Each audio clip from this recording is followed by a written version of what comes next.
آپ صلی اللہ علیہ وسلم نے مذاق کے حوالے سے اپنا پیمانہ اور ترجیح میں بتایا کہ اگر مجھے ڈھیر سا مال بھی دیا جائے گا، اگر مجھے ڈھیر سا مال بھی دیا جائے گا تو میں یہ نہیں چاہوں گا کہ میں کسی کا مذاق اڑاؤں. What does this hadith convey? That at no cost, کسی قیمت پر میں کسی کا مذاق نہیں اڑاؤں گا. مطلب حدیث میں سنت کا یہ پیمانہ کہ آپ کسی قیمت پر کسی کا مذاق اڑانے کو تیار نہیں، اور یہاں پر مال لگا کے محفلیں برپا کی جاتی ہیں. کتنا خرچ کر کے ہم محفلیں برپا کرتے ہیں، چلو ذرا کٹھے ہوں، گپ شپ لگائیں گے، اور پھر اس گپ شپ میں 80% غیبتیں. میں کسی قیمت پر کسی کا مذاق نہیں اڑاؤں گی. یہ میرے اور آپ کے لیے نمونہ ہے، یہ مجھے اور آپ کو عہد کرنا ہے آج کے بعد. یہ سورہ حجرات پڑھنے کا مقصد ہے، صرف اپنے نوٹس مکمل نہیں کرنے. میں جب لائیو کلاس دے رہی ہوتی ہوں تو میں دیکھ رہی ہوتی ہوں کہ میں حدیث لکھوا رہی ہوں تو وہ ایک دوسرے کی طرف جھانک تاک رہے ہوتے ہیں، راوی کون سے ہیں، کتاب کون سی ہے. تو میں سورہ حجرات کے درس میں ہمیشہ کہتی ہوں کہ آج راویوں کی اور حدیث کی کتاب کی فکر کرنے کی بجائے حدیث کے ورڈز پہ غور کریں. صرف نوٹس پورے ہو گئے، صرف ٹیسٹ میں نمبر آ گئے، اور بد اخلاقیاں اور غیبتیں اور مذاق ویسے ہی رہا. سورہ حجرات کو پڑھنے کا مقصد حل نہیں ہوگا. اسے ہمارے اخلاق میں حسن پیدا کرنے کا ذریعہ بننا ہے سورت کو، اس لیکچر کو. اللہم انی اعوذ بک من منکرات الاخلاق. تو یہ مذاق ہے. پھر ایک اور حدیث، اس کو تو پلے سے باندھ لیجئے اور ذرا اینالائز بھی کیجئے گا. میں تو اپنی زندگی میں ایکسپیرینس کر چکی ہوں کہ یہ حدیث، اب ہو نہیں سکتا نا کہ نبی صلی اللہ علیہ وسلم کی حدیث کے الفاظ درست نہ ہو.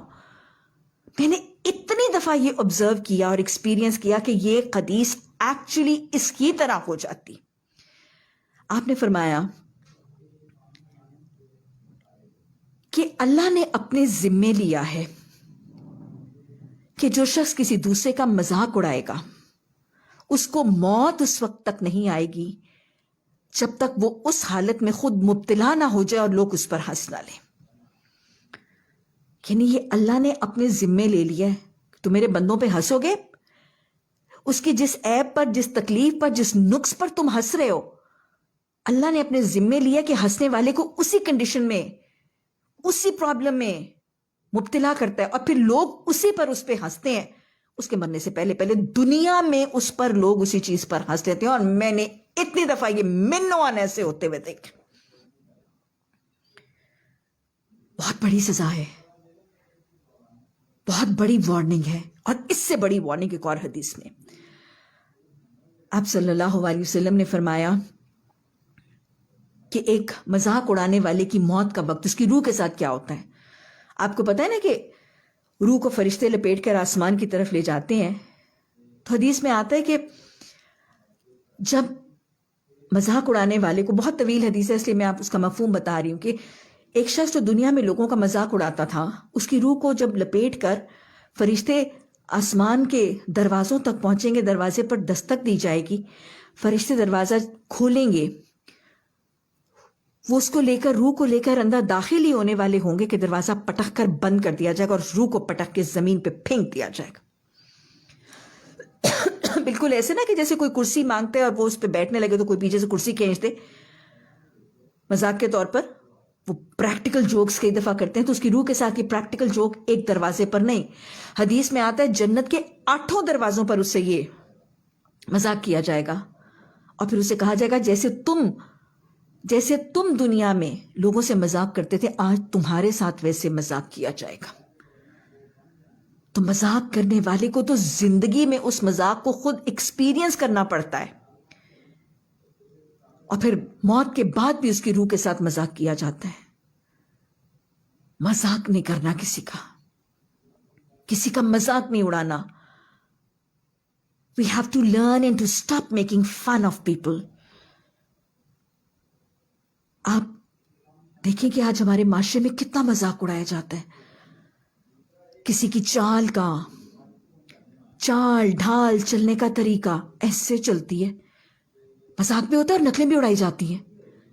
کسی کے پہننے اوڑھنے کا سٹائل پتہ نہیں کیا بھوتنی سی بن کے آ جاتی ہے, پتہ نہیں بال کیسے بنا کے آ جاتی ہے, گلابی رنگ کا جوڑا پہن کے آ جاتی ہے, عجیب سینٹلیں چڑھا کے آ جاتی ہے. استغفر اللہ.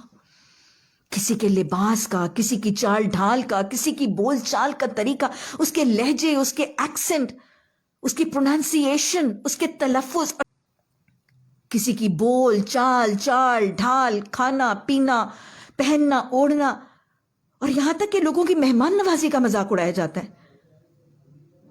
کوئی مہمان نوازی میزبان کرتا ہے, کتنے خلوص کتنی محنت کے ساتھ کرتا ہے, اور گھر میں آ کے اس کی مہمان نوازی کا مذاق اڑا دیتے, تنقید کر دیتے, سب کی یاد دھرا ملیا میٹ کر کے رکھ دیتے. اور پھر لوگوں کے جسم کی حیت, ان کی ساخت, چہرے کا مذاق. یہ بات تو ذہن نشین کر لیجئے کہ کسی کے جسمانی حیت, اس کی باڈیلی اپیرنس یا اس کا چہرہ, اس کا مذاق بدترین مذاق. Never do you ever do that again.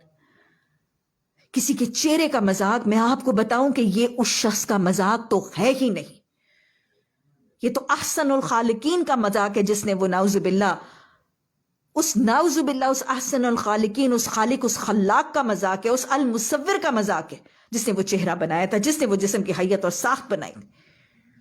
کسی کی آنکھیں, کسی کا ناک, کسی کے کان, کسی کی رنگت, کسی کے بالوں, کسی کی ہائٹ, کسی کے سٹرکچر, کسی کے ہاتھوں پاؤں کا مذاق.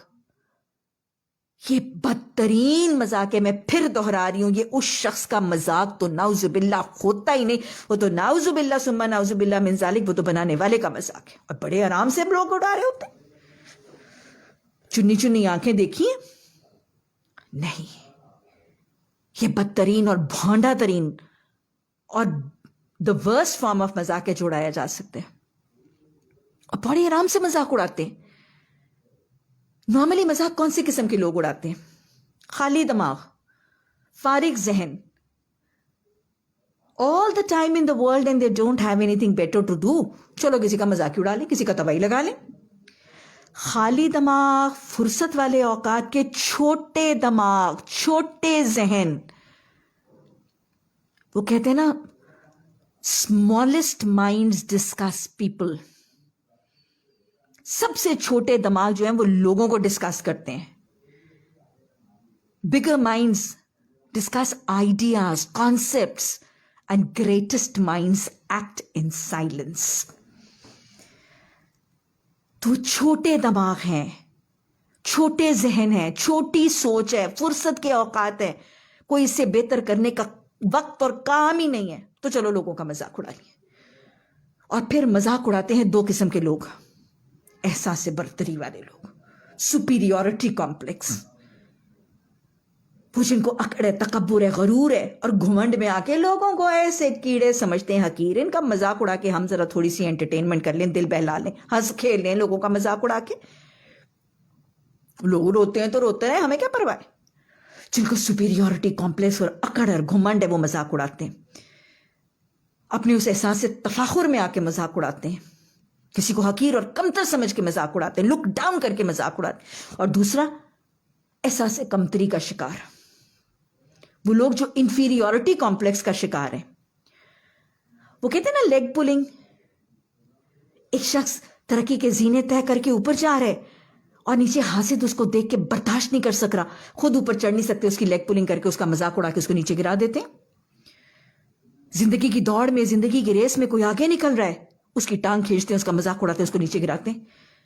اس کو گندا کر کے, اس کو برا ثابت کر کے اپنے آپ کو ون اپ ثابت کرنا, یہ انفیریورٹی کمپلیکس کا شکار, حاسد ذہن, وہ مذاق اڑاتے ہیں. چھوٹے دماغ, چھوٹے ذہن, فارغ اوقات والے, فرصت والے لوگ احساس تکبر کا شکار یا احساس کمتری, سپیریورٹی یا انفیریورٹی کمپلیکسز, یہ کچھ ذہنی حالتیں ہیں جو ٹریگر کرتی ہیں مذاق کے لیے, متحرک بنتی ہیں مذاق اڑانے کا. مذاق نہیں اڑانا, یہ قرآن کا لا ہے, یہ قرآن کا ڈونٹ ہے. لیکن